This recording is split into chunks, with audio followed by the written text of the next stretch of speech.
But anyway, we're not here to talk about music. We're here to talk to Amelia. It's your interview. Oh, wow. Are you excited? Yes. Good. You're going to be conducting your own interview. I'm not actually going to ask you any questions. It's all yourself. Okay, so you might be wondering, what is your favorite cereal? And to that, I would most definitely have to say Fruity Pebbles or Special K. I know you've all been dying to know the answer to this question, and there you have it. Post it in the tabloids. Shove it everywhere. It's out. That's astounding. Why? Now, those two cereals are they're different from each other, but yet the same at the core. What makes these cereals your favorite?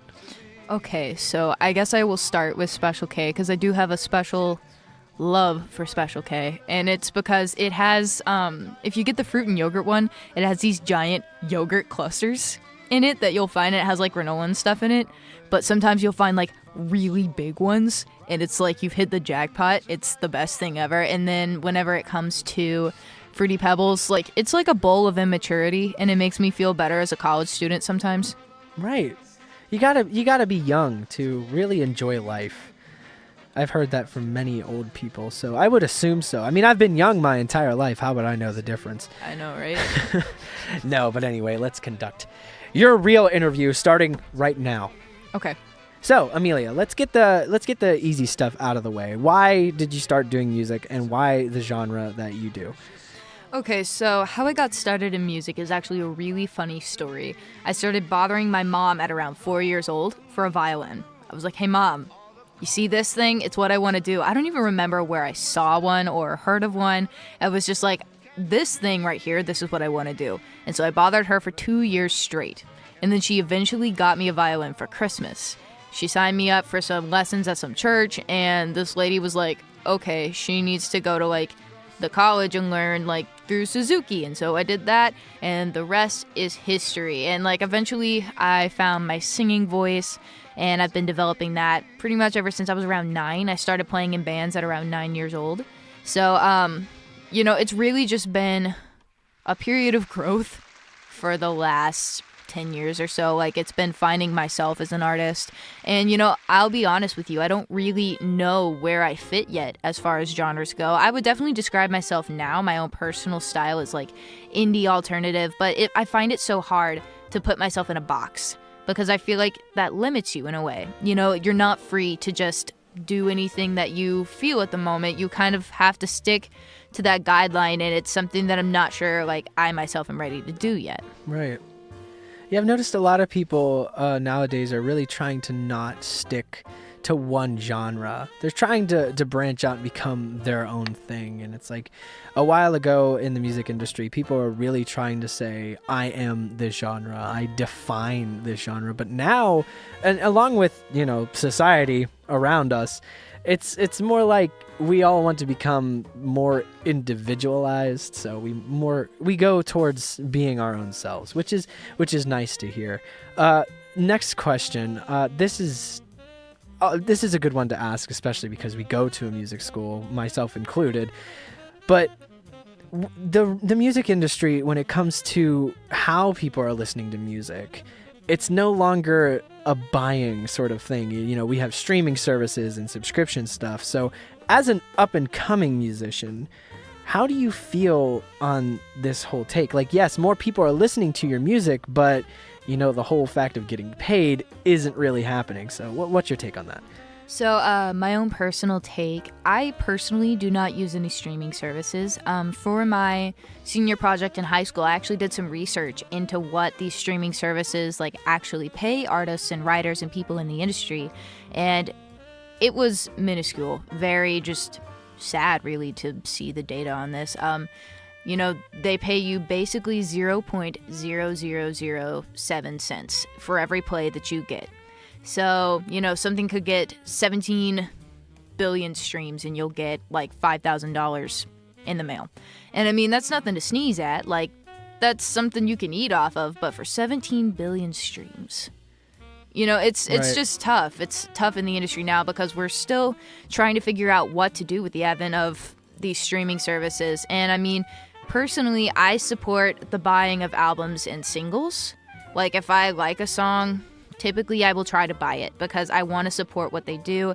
And, as much as people love to do art just for the fun of it and just because they love it, there still has to be a funding system in place to where they can produce that art. Like, it's studio time isn't free, people's talents aren't free. So I think it's best to buy, from your favorite artists and actually support them.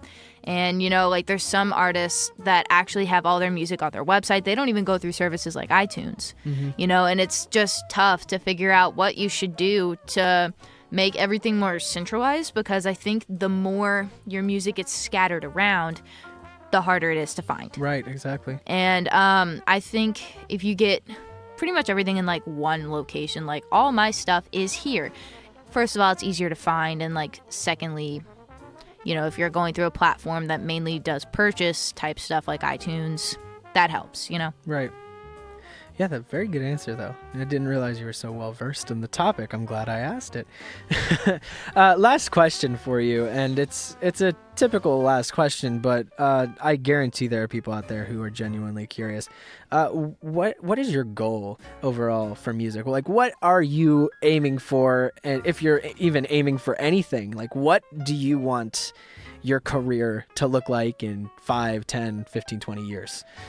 Well, personally, I would hope to be a successful recording artist. Like, I would definitely love to be, like, a bigger artist with influence on younger folks, people who want to do this themselves. And my goal right now, so short term, is to get to a point where I can wear as many hats as possible.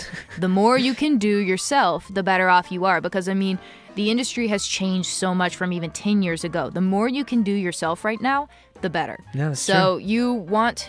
that's why indie artists are such a huge phenomenon right now, because, like, the record labels, they're just not the same as they used to be, and you've got to do more yourself before you can even get their attention. Right. So I'm currently in a process of building, in a process of writing, but in 10, 20 years, I would hope to be a very successful producer and artist. Right. Sort of like a jack of all trades kind of thing. Sort of. All right. That's awesome. That's a really good goal to have now, especially in mind. What kind of steps are you taking, like, today to get to that point? I mean, obviously you're at the Berklee College of Music, which is already a huge step in and of itself. But, like, what stuff are you doing here to get to that position? Well, first of all, I've been trying to firstly get to know my fellow students, get to know what they're doing musically, and try and draw inspiration from just all different types of people. Because I think from a writing standpoint especially, the more you can take in from others and learn from others, the better off you're going to be. But the main thing I'm focusing on here is skills in business and skills in production.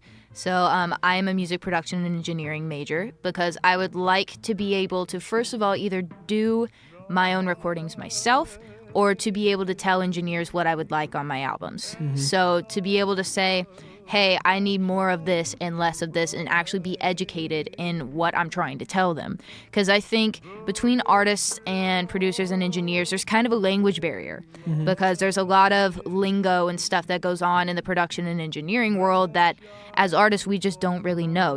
I like to refer to it as the other side of the glass. Right, yeah. So I think the more well-rounded you are, the better off you're going to be. And then as far as like my business side of things, I think if you can master the art of marketing yourself and finding your niche audience, you've got it all. That's perfect, yeah.